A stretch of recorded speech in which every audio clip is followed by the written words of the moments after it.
children. This is Miss Thompson, the librarian at Madison Elementary School, and I am going to share a story with you entitled Goldilocks and the Three Pandas by Natasha Yim and pictures illustrated by Grace Zhang.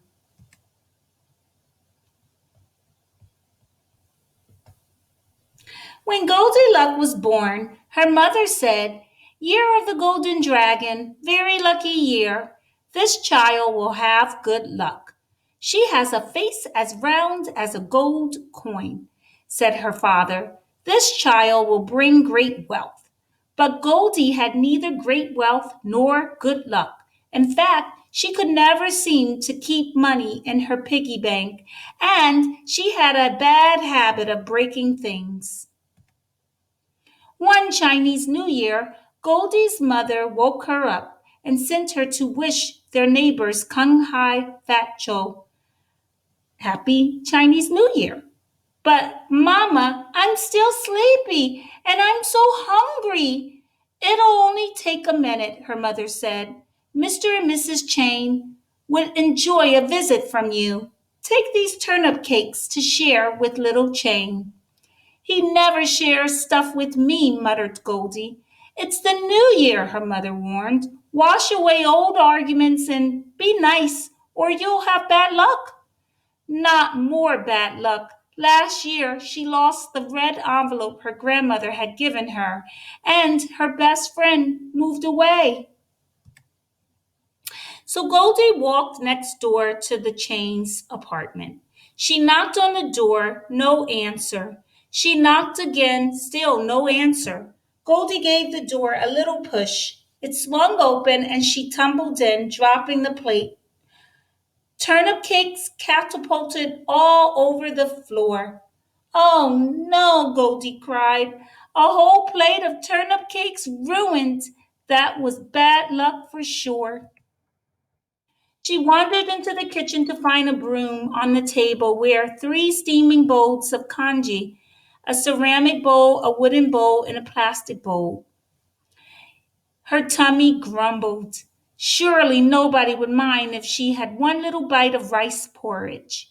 She sampled the rice porridge from the ceramic bowl. Ugh, too watery. She tasted the congee from the wooden bowl. Yuck, too thick and clumpy. Then she slurped some rice pudding from the plastic bowl. Just right. Before she knew it, she had eaten it all up. All that rice pudding made Goldie even sleepier than she already was. Maybe she could just rest a bit and wait for the Chains. She walked into the living room and saw three chairs. She plucked down on Mr. Chain's massage chair. Something hard steam-rolled up and down her back. "Ouch!" she cried, springing to her feet. "Too rough." Next, she plopped into Mrs. Chain's armchair and disappeared into the fluffy pillows. She felt like stuffing in a pork bun. "Oof," she mumbled, "too soft." Then she squeezed herself into little Chain's rocking chair. "Whee!" she shouted as she rocked back and forth. But she pushed too hard and the chair somersaulted backward. It hit the floor with a splinting crash. "Oh no!" Goldie exclaimed. 7 years bad luck, or was that a mirror? In either case, she was still so sleepy, she ambled into the bedroom to find a place to lie down. Just for a few minutes, she reasoned. She climbed into a king-sized bed. The mattress felt like as hard as a week-old almond cookie. Ugh, too uncomfortable. Next, she flopped onto a queen-sized bed. The electric bed began to fold her up like a dumpling. "Yikes! Too scary!" she cried. Then she leaped off and settled down onto little Chain's futon. "Ah, just right," she sighed, and she fell fast asleep. The Chains finally returned home. "Who dropped these turnip cakes all over the floor?" exclaimed Mr. Chain. And didn't clean them up, added Mrs. Chain. A whole plate of turnip cakes ruined, groaned Little Chain. They headed into the kitchen. Hey, who's been eating my congee? Demanded Mr. Chain. And who's been eating my rice porridge? Cried Mrs. Chain. Little Chain wailed, I don't have any rice pudding. Someone's eating mine all up. Mr. Chain had heard a humming in the living room. He went to investigate. Someone's turned on my massage chair, he bellowed. And someone's rumbled the cushions on my armchair, yelled Mrs. Chain. I don't even have a chair, shouted Little Chain. It's been smashed to pieces. When the three Chains looked in the bedroom, Mr. Chain hollered, Someone's been sleeping in my bed. And someone's been sleeping in my bed, squealed Mrs. Chain. Look, said Little Chain, it's Goldilocks sleeping on my futon. Goldy jerked awake. Who could sleep with all that yelling going on? Mr. Chain, Mrs. Chain, she cried. I didn't mean to fall asleep. In a fluster, she jumped out of bed and dashed home. Her mother had set out congee for her breakfast.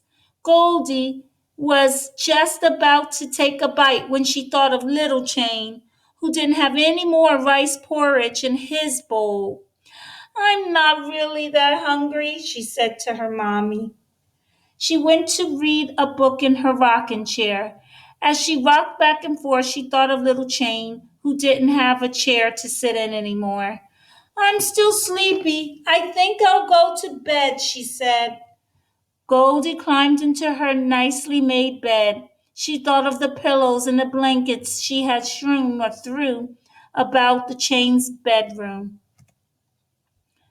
Goldy jumped up and ran back to the kitchen. She grabbed her bowl of congee and rushed back to the Chain's apartment. I didn't mean to break Little Chain's rocking chair, she said to Mr. Chain.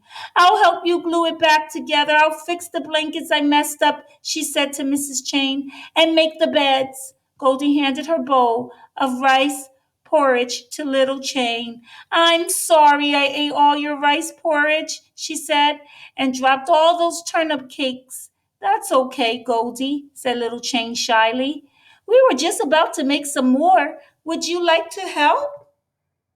So Goldy and Little Chain chopped, stirred, and steamed lots and lots of turnip cakes. Then they fried them up nice and crunchy for the New Year feast. Mrs. Chain handed Goldy a red envelope. Kung Hai Fat Cho, Goldy, Happy New Year, she said. May the new year bring you great wealth and good luck. Thank you, Goldy said, but I think I've found some good luck already. She smiled at Little Chain, and the two friends sat down together to eat a whole plate of turnip cakes. Author's note: Good luck, long life, and wealth are important themes in Chinese New Year rituals and preparations. The festival lasts for about 15 days, beginning on the first day of the lunar calendar. Unlike the Western calendar, the lunar calendar is based on the cycles of the moon. Before New Year's Day, it is customary for people to clean their houses, repay their debts, and resolve old arguments in order to start fresh in the new year.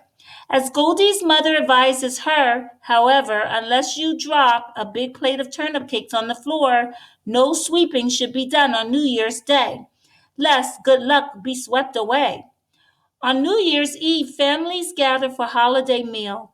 They eat foods with special meanings such as dumplings, fish, noodles, oranges, and Goldie's favorite turnip cakes. Dumplings are shaped like old Chinese money and represent prosperity. Fish symbolizes the abundance people hope for in the new year because the Chinese word for fish sounds like the word for excess. Long and stringy noodles represent long life. Oranges are round like gold coins and are supposed to bring great wealth. Turnip cakes represent prosperity and rising fortune. Although they can be eaten steamed or fried at any other time of the year, Turnip cakes are usually fried during Chinese New Year so that they are brown rather than white, an unlucky color in Chinese culture. Red, on the other hand, is considered a lucky color in Chinese culture. So many New Year decorations are red. Older and married people give lucky red envelopes containing money to children and unmarried people. The red envelopes are thought to be good luck to both the giver and the receiver. Goldie and her family and friends with each other Happy New Year, pronounced Guing Ha Fa Cho, in Cantonese, a dialect from southern China. In Mandarin, the national language of China, people wish each other the same. During the Chinese New Year, either way, it is a wish for friends and family to have good luck and great wealth in the upcoming year. It talks about the Chinese zodiac and the 12 animals that represent each year and what the lucky characters mean. Okay, if you would like to read more about the Chinese New Year, you can go to getepic.com and read books about any topic that you would like to. I hope you enjoyed the story. Have a wonderful day. Take care.